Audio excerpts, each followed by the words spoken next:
هلو يا حلوين، النهارده جايبه لكم حاجات فعليا ما ينفعش ما تكونش موجوده عندنا في البيت في الشتاء. ومش بس كده، حاجات هتعالج معاكي الانيميا. لو انت عندك انيميا هتعالجيها بحاجات طبيعيه وحلوه قوي قوي قوي. وهي اول حاجه الحلبه.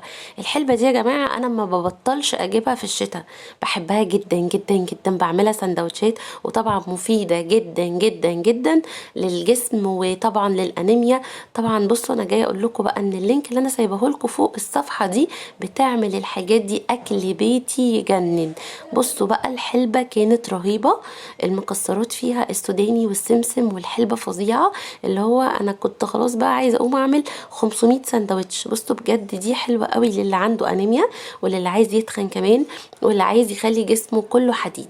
دي بجد حاجه قمر. ومش بس كده، يعني بصوا طعمها يجنن، خطيرة خطيرة، من أحلى الأنواع اللي جربتها.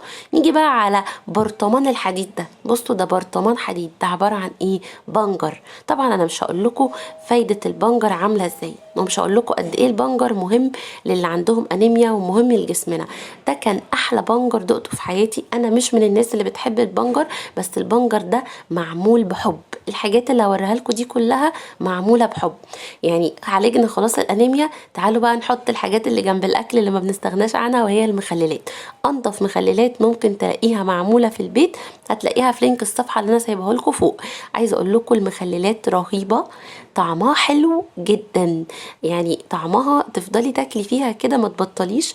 ملحها مظبوط جدا، ولا حاميه ولا مش حاميه. انا عن نفسي يعني سيبولي البرطمان ده وانا هبقى كويسه. عايزه اقول لكم المخللات ده برطمان مشكل فيه بقى كل انواع المخلل. يعني عايزه اقول لكم ان هو اولا نظيف جدا، ريحته حلوه جدا، الحاجه نظيفه وجميله وطعمها حلو. ونيجي على العشق بقى حبيب قلبي وهو الليمون المعصفر. ده بقى بصوا خلطته اللي حواليه دي كانت سحر كده. انا بصوا يعني انا عايزه احطها في سندوتش من حلاوتها. كانت طعمها حلو جدا جدا جدا. الليمون المعصفر ده حاجه قمر قمر قمر. يعني بجد لازم لازم تجربوا المخللات وتجربوا الحاجات الحلوه اللي انا بوريها لكم دي. وما تنسوش البنجر، البنجر مهم قوي قوي قوي لصحتنا. خلصنا الليمون المعصفر. طب تعالوا ندخل بقى على حاجه من الحاجات الاساسيه جنب اي اكله بنحطها كل يوم. وهو ايه بقى؟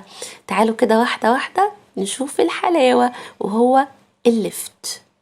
اه، هنا كنت بشم الاول ريحته. انا اي حاجه بحب اشم ريحتها الاول، اتاكد من نظافتها ومن ان هي لطيفه. بصوا اللفت عامل ازاي، بصوا اللفتايه عايزه تتاكل اكل كده. اللفت حلو جدا، الحاجه كلها نظيفه.